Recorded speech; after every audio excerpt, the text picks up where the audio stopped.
کچھ سوالوں کے جواب. روزے کی حالت میں سر کی مالش ہو سکتی ہے؟ جی ہاں بالکل ہو سکتی ہے. پہلے بھی میں بتا چکی ہوں کہ اس سے روزے پہ فرق نہیں پڑتا. بعض اوقات کھانے کی کوئی چیز دیکھ کر منہ میں پانی بھر جاتا ہے، اگر یہ پانی گلے سے اندر چلا جائے تو کیا روزہ ٹوٹ جائے گا؟ نہیں. اگر کسی کو قے آ رہی ہے مگر وہ قے حلق سے واپس چلی جاتی ہے تو کیا روزہ ٹوٹ جائے گا؟ اگر وہ خود ایسا نہیں کر رہا تو نہیں ٹوٹے گا.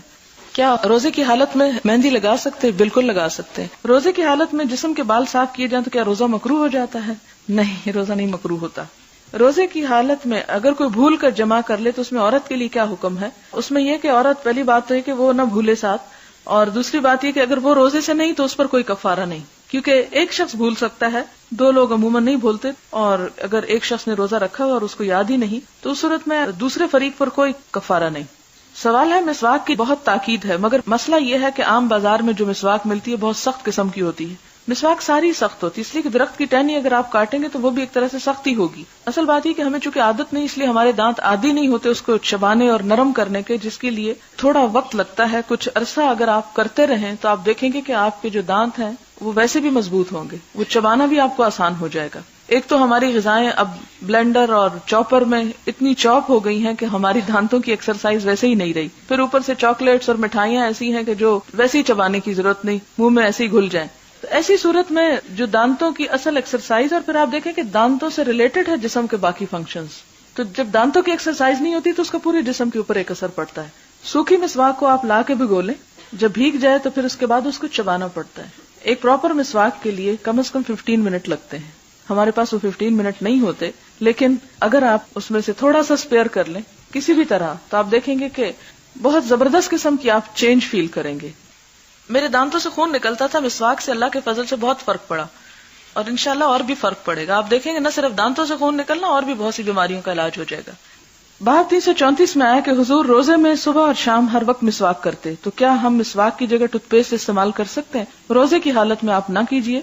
عام حالات میں بھی دن میں 5 مرتبہ ٹوتھ پیسٹ نہ کریں. ایک تو بجٹ پہ اثر پڑے گا، اور دوسرا یہ ہے کہ اس سے آپ کے دانتوں کا جو ہے انیمل اس پہ بھی اثر پڑے گا، کیونکہ اس میں کیمیکلز ہوتے ہیں اور کثرت سے کیمیکلز کا استعمال صحت کے لیے نقصان دہ ہے.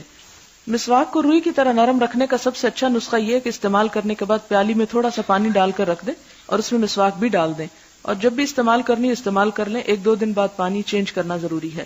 یہ اچھی تجویز ہے. اگر روزے کی حالت میں دانت سے خون نکل آئے تو اس سے روزے میں فرق تو نہیں پڑتا؟ نہیں، کوئی فرق نہیں پڑتا. اگلا سوال ہے، اگر کوئی ایک روزہ توڑے تو اس کے بدلے 2 ماہ مسلسل روزے رکھنے ہیں، اگر درمیان میں چھوڑ دیا تو پھر 2 ماہ مسلسل. عورتیں 2 ماہ مسلسل کیسے رکھ سکتی ہیں؟ واقعی نہیں رکھ سکتی، موج ہو گئی آپ کی. اتنے دن بیچ میں آپ گیپ دے دیں، اور اس کے بعد جس دن آپ نہائیں پھر اسی طرح شروع کر لیں جیسے رمضان میں آپ شروع کرتے ہیں. اگر یہ سزا یاد ہو تو کوئی شخص بھی ایسی حرکت جان بوجھ کے نہ کرے. انہوں نے بھی یہ لکھا کہ جب میں کلاس 10th میں تھی، اسلام میں اس وقت میں بہت کمزور تھی تو اکثر روزہ توڑ دیتی، اور بھوک لگی ہوتی تھی تو کھانا کھا لیتی، اور مجھے بہت خوف محسوس ہو رہا ہے. آپ مجھے بتائیں کہ استغفار کرنے سے میرا یہ گناہ معاف ہو جائے گا؟ جی ہاں، اندازے سے اس کی قضا رکھ لیں اور ساتھ استغفار کریں. جب انسان کو علم نہیں تو پھر اس کی جو یعنی کفارہ ہے وہ استغفار ہی ہے. میرے بچے لندن جا رہے ہیں، صبح 10 بجے روانگی، اگر وہ روزہ رکھ کر روانہ ہو تو افطار کب کریں؟